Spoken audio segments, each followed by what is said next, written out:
भगवान श्री कृष्ण की मृत्यु को लेकर आज सोशल मीडिया पर बहुत सारी फैंटेसी की, चमत्कार की, गुड्डे गुड़ियों की और परी परियों की कहानी प्रचारित हो रही है।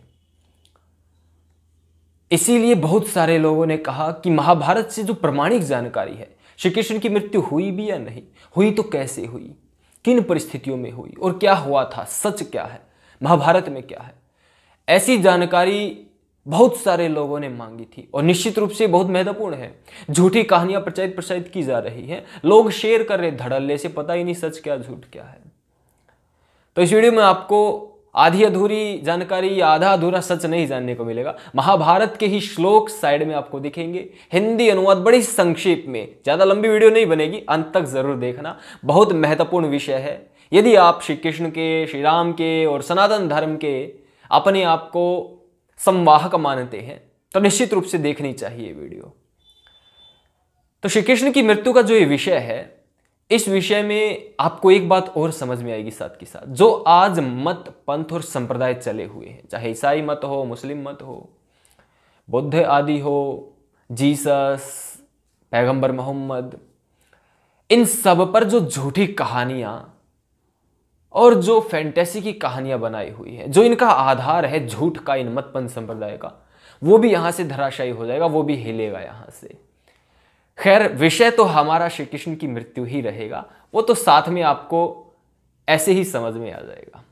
प्रारंभ करते हैं मौसल पर्व, जहां पर श्री कृष्ण जी की मृत्यु का पूरा समाचार दिया गया है। उसका अध्याय 1, उसको बड़े संक्षेप में आपको सार रूप में बताता हूं। जो विष्णुवंशी थे, अंधक वंशी थे, भोज वंशी थे और शीनी वंशी थे, 4 वंशी वहां पर बैठ करके, और काफी उनमें प्रमाद चल रहा था, बहुत ज्यादा धन उनके पास आ गया था, तो कुछ बुराइयां उनमें आ गई थी। आपसी विवाद वहां पर हुआ और चारों वंश के आपस में लोग लड़ने शुरू हो गए।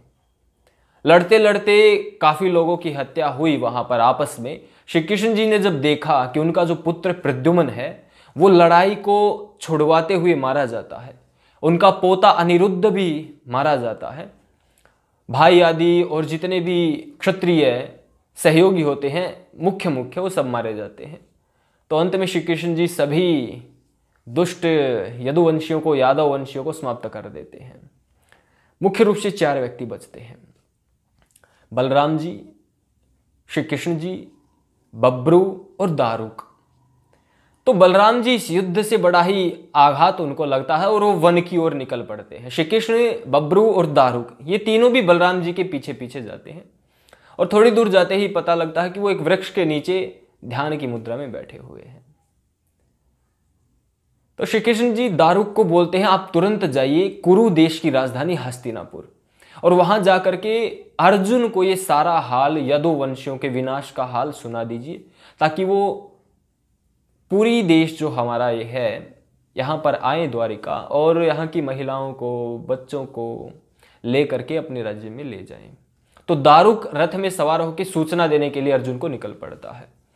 बब्रू को कहते हैं, आप तब तक जब तक अर्जुन नहीं आता राज्य की महिलाओं और बच्चों की सुरक्षा कीजिए डाकुओं से, क्योंकि यादव वंश के पास बहुत ज्यादा धन संपत्ति थी और क्योंकि क्षत्रिय नहीं रहे थे, मारे गए थे, तो महिलाएं बच गई थी।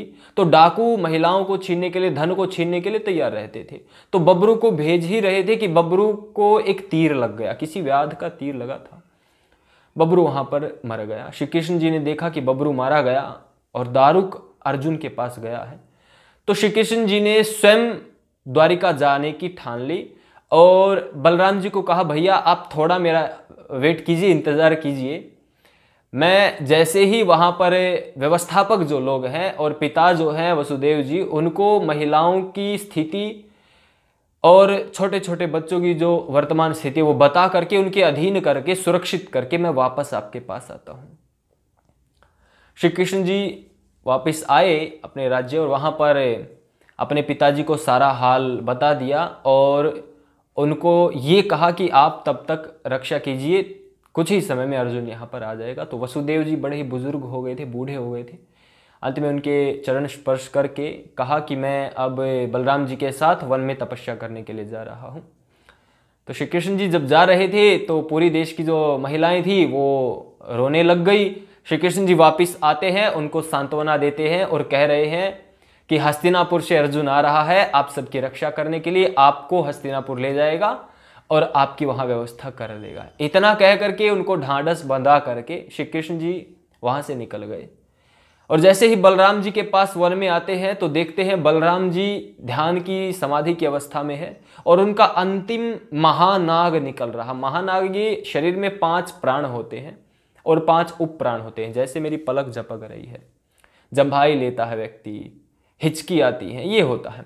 तो प्राण, अपान, व्यान, समान, उदान, ये 5 प्राण होते हैं। और नाग, कुर्म, कृकल, देवदत्त, धनंजय, ये 5 उप प्राण होते हैं। तो महानाग अर्थात जो एक बड़ी हिचकी सी आई और पूरा श्वास बाहर की ओर निकल गया और उनका प्राणांत हो गया, महानाग उसको बोलते हैं। तो श्री कृष्ण जी ने देखा कि बलराम ने शरीर त्याग दिया है, तो श्री कृष्ण जी कुछ देर वहां पर वन में विचरण किया और उन्होंने भी समाधि लगा ली।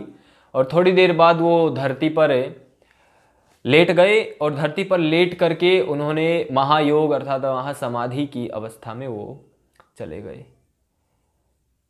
यहां पर एक बात आती है कि श्री कृष्ण जी को पता चल गया था उनकी मृत्यु अब नजदीक है, समीप ही है। ऐसा होता है, जो योगी होते हैं, यहां तक कि कुछ ऐसे पवित्र आत्मा इस संसार में होते हैं जिनको पता लग जाता है कि हाँ मेरी मृत्यु नजदीक है। तो श्री कृष्ण जी को यह पता लग गया था, उन्होंने समाधि की अवस्था उन्होंने भी धारण कर ली। तो कुछ ही काल के पश्चात कोई व्याघ्र वहां से जा रहा था और उसका तीर श्री कृष्ण जी के पैरों में लगता है। जैसे ही वो समीप आता है, उन्होंने देखा कि तो श्री कृष्ण जी हैं, तो बड़े ही वो डर गए, घबरा गए कि ये क्या हो गया। तो श्री कृष्ण जी ने उनको सांत्वना दी, ढांढस बंधवाया और कहा कोई बात नहीं, आपने गलती से ऐसा हुआ है आपसे, ये कोई पाप नहीं है। ये होता है महापुरुषों के जो विद्या होती है, एक महायोगी, इसीलिए श्री कृष्ण जी को योगी राज कहते हैं। ऋषि दयानंद को जब जहर दिया जाता था तो जहर देने वाले को क्षमा कर देते थे। तो इसी प्रकार से जो योगी होते हैं, योगी का ये एक गुण होता है, विशेष गुण होता है। तो श्री कृष्ण जी ने उनको क्षमा किया और वहां पर अपने जो प्राण थे वो मन, वाणी आदि एक करके, इंद्रियां आदि एक करके और अपने प्राण त्याग दिए, शरीर त्याग दिया और निर्वाण उन्होंने प्राप्त किया। यहां पर ये खत्म होता है, समाप्त होता है श्री कृष्ण जी के मृत्यु का समाचार। यहां पर मैं अब कुछ महत्वपूर्ण विषय आपकी ओर लेकर आना चाहता हूं। पहली बात, जो लोग कहते हैं महाभारत का जो युद्ध वो हुआ ही नहीं, ये काल्पनिक कथा है। यहां पर यह पता लगता है कि आप कोई मूवी देखने जाते हैं तो वहां पर जो नायक होता है, एक्टर होता है, तो अगर वो फैंटेसी की मूवी है जो कोई रियल लाइफ में नहीं घटित हुई, ऐसे ही बनाई गई कहानी, तो हैप्पी एंडिंग होती है। और यदि रियल लाइफ की स्टोरी होती है तो एक्टर जो नायक होता है, जो अभिनेता होता है, वो अंत में मर भी जाता है या उसका परिवार आदि मर जाता है। ऐसा होता है, रियल लाइफ स्टोरी में ऐसा होता है। अगर ये फैंटेसी कहानी होती, चमत्कार होता, गुड्डे गुडियों की परी परियों की कहानी होती, तो महाभारत का जो लेखक था, करता था, वो अपने नायक को इस प्रकार से मृत्यु के काल में नहीं जाने देता। कोई अच्छी सी उसके लिए अंत ढूंढता, बहुत ज्यादा अच्छा अंत उसके लिए ढूंढता। निश्चित रूप से ये बात सत्य है।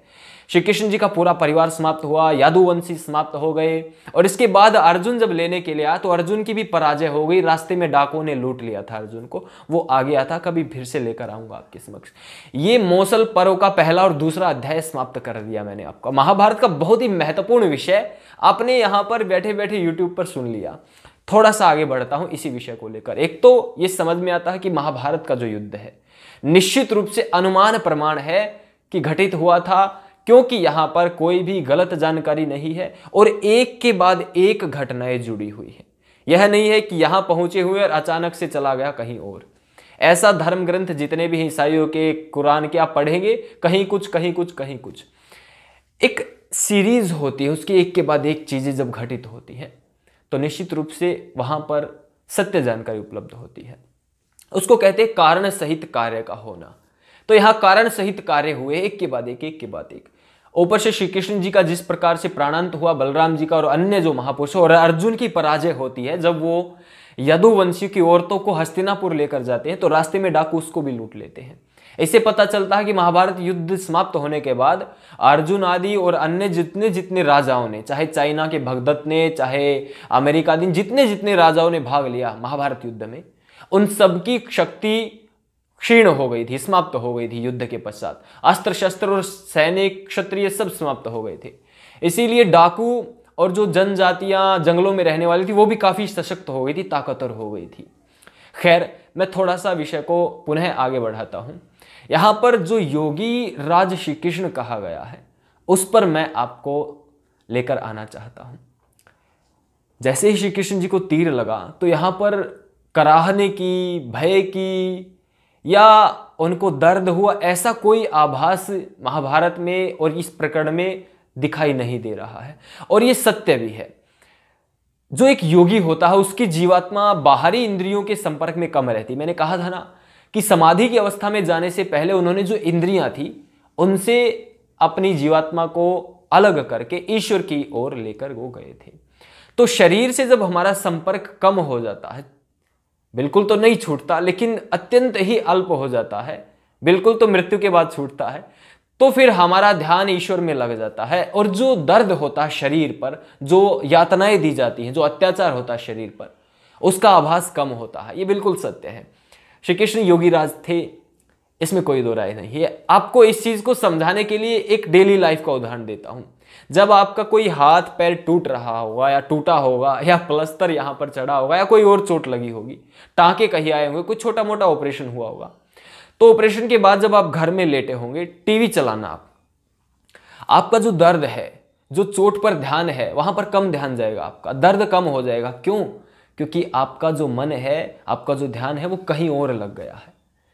तो कुछ इंद्रियों से आपका हटकर दूसरी तरफ यदि मन लग जाता है तो आपका ध्यान बट गया, दर्द का महसूस होना कम हो जाएगा, होगा लेकिन कम होगा। इसी प्रकार से जब ईश्वर की ओर हम लगते हैं तो बाहरी जो इंद्रियां, जो शरीर आदि है, उस पर ध्यान कम जाता है। दो चीजें यहां से समझ में आई हैं कि एक तो महाभारत का युद्ध काल्पनिक नहीं था, दूसरा श्री कृष्ण जी का जो योगीराज कहा जाता है वो किस लिए कहा जाता है, तीसरा आज जो श्री कृष्ण जी की कहानियों पर आधारित बुद्धों की, जैनियों की, और सबसे बड़ी बात कृष्ण नीति से क्रिश्चियनिटी बनी, वहां जो कहानियां आई, और उसके बाद उससे पहले यहूदियों की जो कहानी आई, फिर ईसाइयों की आई, फिर मुस्लिमों की आई, और फिर पुराण आदि चले हिंदुओं में। ये जितनी भी पौराणिक कहानियां, कुरान की कहानियां, हदीसों की कहानियां मुस्लिमों में, ईसाइयों में कुरान, बाइबल की कहानियां, तौरेत की कहानियां, अंजील की कहानियां, उधर जिंदावस्था की कहानियां, गुरु ग्रंथ साहब की कहानियां, जितने भी मतपंथ संप्रदाय घूम रहे हैं, और ये सुत पिटक, सुत निपात, ये जितने भी बौद्धों के ग्रंथ यहां पर चल रहे हैं, ये सारी की सारी कथा और कहानियां झूठ पर आधारित है। बिना औषधि के अंधे को आंख जीसस ने दे दी, क्या सत्य हो सकता है? मनुष्य नहीं मानेंगे, पशु जरूर मानेंगे। एक व्यक्ति मर गया, उसको जीवित कर दिया, क्या हो सकता है? पशु जरूर मानेंगे, मनुष्य नहीं मानेंगे। हाँ, आगे और बढ़ेंगे तो आपको पता लगेगा कि मरने के बाद 3 दिन के बाद जीसस फिर से जीवित हो गया। कोई एक के बाद एक घटनाक्रम नहीं मिलेगा किसी ग्रंथ में, सब में गप छोड़े गए, बड़े बड़े झूठ छोड़े गए। इसी से पता लगता है कि ये कितने बड़े झोला छाप धर्म और मतपंथ संप्रदाय हैं, कितनी बड़ी झोला छापी पुस्तकें हैं। मैं मानता हूं कि अब की बार ग्रहण लगे तो पाखंडी तो सारे हैं ही, उस ग्रहण में इन पुस्तकों को डुबा देना चाहिए। गंगा जमुना सरस्वती जहां जो मिल जाए, नदी नाला जो मिल जाए, वहां डुबाना ही फायदेमंद है यदि मानवता को आगे बढ़ाना है। नहीं तो इनमें जो कहानियां दी गई हैं और जो शिक्षाएं दी गई मारकाट की, वो निश्चित रूप से आज मनुष्य को पतन की ओर लेकर जा रही है। महाभारत में ऐसा कहीं नहीं है, वेदों में ऐसा कहीं नहीं है। आपने देख लिया, महाभारत में कोई भी झूठ की कहानी, कोई चमत्कार की कहानी ठीक ठीक महाभारत में कहीं नहीं है। तीसरी बात, जो महाभारत का युद्ध है इसमें बहुत सारी मिलावट हुई, निश्चित रूप से हुई है। लेकिन कोई भी इतिहास होता है, कोई भी इतिहास में मिलावट होती ही होती है। जब एक नई पीढ़ी आती है तो पुरानी पीढ़ी की जो चीजें होती हैं, जो उसके हथियार होते हैं, जो उसके साधन संसाधन होती हैं, जो उसके घर होते हैं, जो सभ्यता होती है, उसको नई जो सभ्यता आती है वो इस्तेमाल कर लेती है। इसीलिए बहुत सारे तथ्य हैं, साक्ष्य हैं, वो मिलते ही नहीं पुरानी सभ्यताओं के। जैसे जब कनिंघम आदि ने और राखलदास बनर्जी आदि ने और बहुतों ने जब जगह जगह पर हड़प्पा सभ्यता की चिन्ह खोजे और बड़े बड़े मकान और बड़ी बड़ी सभ्यताएं, बड़े बड़े नगर खोज लिए, तो अंग्रेजों ने उन नगरों से जो ईंट थी वो ईंटें पाड़ पाड़ कर, उखाड़ उखाड़ कर और रेलवे में बिछा दी सारी ईंटें। अब हड़प्पा सभ्यता को विनाश करने का काम अंग्रेजों ने भी कर दिया और हिंदुओं ने भी बड़े बड़े अपने मकान बनाए उन्हीं ईंटों को लेकर के। और जो अन्य जितने शस्त्र होंगे और अन्य जो साधन संसाधन, लोहा, लकड़ी, चांदा, तांबी, जो भी तांबा होगा, चांदी होगी, जो भी मिला होगा, नई सभ्यताओं ने प्रयोग में कर लिया। तो इसीलिए पुरानी सभ्यताओं के जो अंश हैं वो कम मिल पाते हैं। दूसरा एक कारण होता है, आप रेगिस्तान में जाएंगे, जैसे जैसे आप आगे बढ़ेंगे, पीछे के जो पैरों के निशाने 1 घंटे बाद समाप्त होते चले जाएंगे। या तो कोई और वहां से आ जाएगा या कुछ भौगोलिक परिस्थिति ऐसी बनेगी, कोई आंधी आ जाएगा, तूफान आ जाएगा, या कोई अन्य वहां पर ऐसी परिस्थिति बनेगी कि वो निशान आपके मिट जाएंगे थोड़ी देर में। ऐसे इतिहास के साथ होता है। पूर्ण रूप से सही सही इतिहास का आकलन करना अत्यंत दुर्लभ होता, अत्यंत दुर्लभ। लेकिन कारण सहित कार्य को देख करके इतिहास को थोड़ा थोड़ा हम समझने का प्रयास जरूर कर सकते हैं, और वो बहुत महत्वपूर्ण है। इतिहास के बिना मनुष्य जाति उन्नति नहीं कर सकती। वर्तमान में इतिहास को देख करके हम यदि चलते हैं तो भविष्य का आधार बनता है। जो गलतियां पूर्वजों ने की थी वो गलतियां हम ना करें, जो अच्छाई पूर्वजों ने की थी, अच्छे कर्म किए थे, वो हम करें। ये इतिहास पढ़ने का सबसे बड़ा लाभ होता है। तो ये 3 चीजें मैंने आपसे यहां पर बताई है। आशा करता हूं आपको जानकारी ठीक लगी होगी, अच्छी लगी होगी, और महाभारत का जो मौसल पर्व है वो आपको ठीक ठीक समझ में आ गया होगा। यदि जानकारी ठीक लगी हो, सत्य पर आधारित हो, तो इस जानकारी को ज्यादा से ज्यादा शेयर जरूर करें, वीडियो को लाइक जरूर करें। थैंक्स भारत यूट्यूब चैनल आपका अपना यूट्यूब चैनल है, इसको सब्सक्राइब करें और करावें, ताकि प्रतिदिन भिन्न भिन्न अलग अलग महत्वपूर्ण जानकारियां, अलग अलग विषय आपके समक्ष में लाता रहूं और आपके ज्ञान में बहुत ज्यादा वृद्धि यहां से होती रहे, उसका कारण मैं बन सकूं परमपिता परमात्मा की कृपा से। तो आप इसको सब्सक्राइब जरूर करें। धन्यवाद। जय श्री राम, जय श्री कृष्ण, नमस्ते जी।